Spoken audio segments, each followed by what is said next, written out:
Gilets jaunes, Valence des constituants.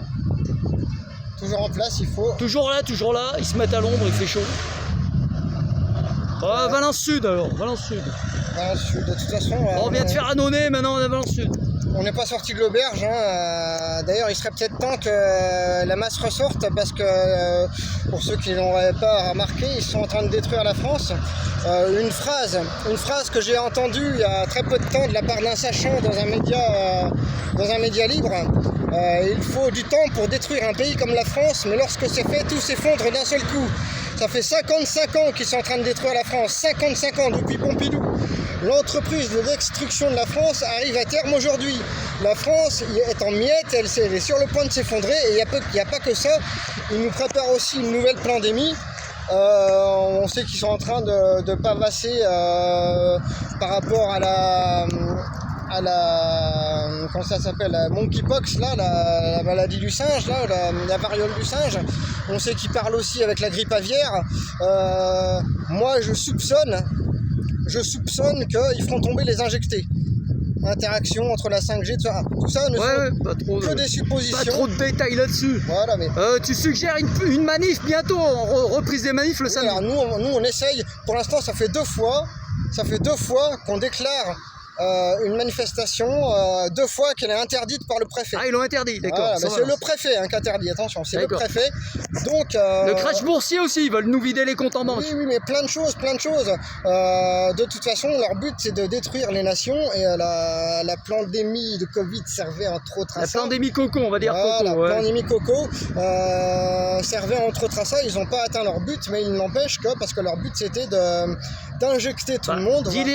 On va pas d'éliminer un maximum de population. Voilà, d'injecter tout le monde, ils n'ont pas réussi. Inoculer, on va dire inoculer. Ouais. Injecter, inoculer, faut pas dire le mot qui commence par un V et qui se finit par un L. Bah nous on dit voilà, mais sinon, voilà. Et leur but était aussi de faire s'effondrer les économies de tous les pays, notamment de l'Union européenne, et aussi de détruire les petites et moyennes entreprises. Tout pour que, en fait.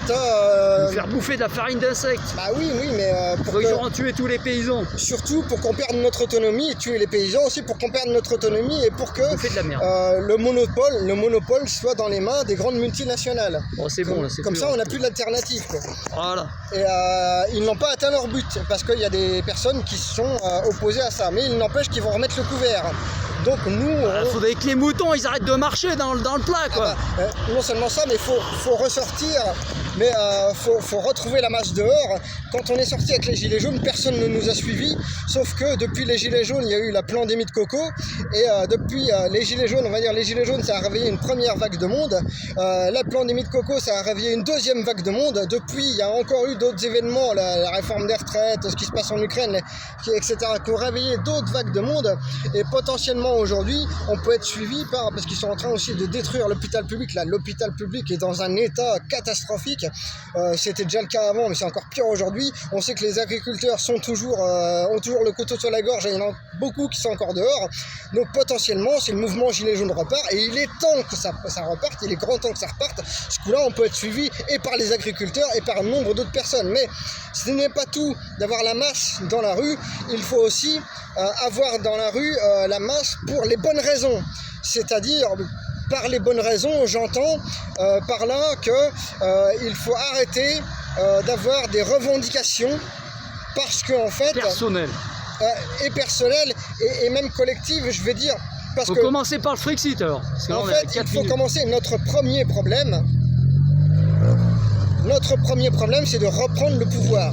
Parce que à la tête des nations, aujourd'hui, au moins de l'Union européenne et aussi dans d'autres pays, on le voit aussi aux États-Unis, etc., il y a des ennemis des populations, les ennemis des peuples ont le pouvoir. Chez nous, on voit bien que les partis politiques n'ont plus le pouvoir. C'est la finance internationale qui dirige.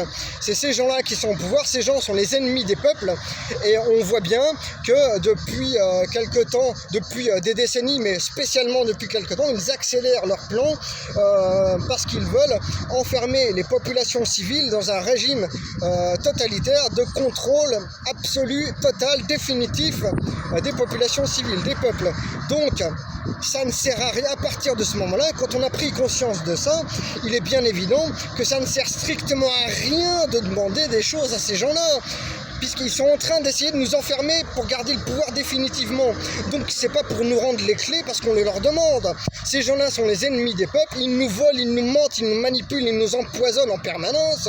Donc ces gens-là, on n'a absolument plus rien à leur demander, on a simplement à leur reprendre le pouvoir et les dégager de là. On doit sortir pour les bonnes raisons, pour reprendre le pouvoir et changer le système pour installer une première vraie démocratie par et pour le peuple, parce que nous n'avons jamais été en démocratie. Est-ce qu'on est en démocratie quand le peuple doit sortir dans la rue pour s'opposer à ce qu'on veut lui imposer? Ce qu'on veut lui imposer, c'est bizarre, je croyais que c'était le peuple qui avait le pouvoir. Donc si c'est le peuple qui a le pouvoir, comment ça se fait qu'on veut lui imposer des choses et que le peuple est obligé de sortir s'opposer? Il y a un problème quelque part, il y a un bug dans l'équation là. Hein, nous n'avons jamais été en démocratie. La démocratie, c'est écrit dans la Constitution, la démocratie c'est le pouvoir du peuple, par le peuple, pour le peuple. Là actuellement, c'est le pouvoir de la finance, par la finance, pour la finance, pour écraser les populations civiles. Donc il faut reprendre le pouvoir, changer le système pour installer une première vraie démocratie. Et il n'y a que ça qui pourra nous rendre le pouvoir. Tant que ça n'aura pas été fait, rien ne changera. Comme ça.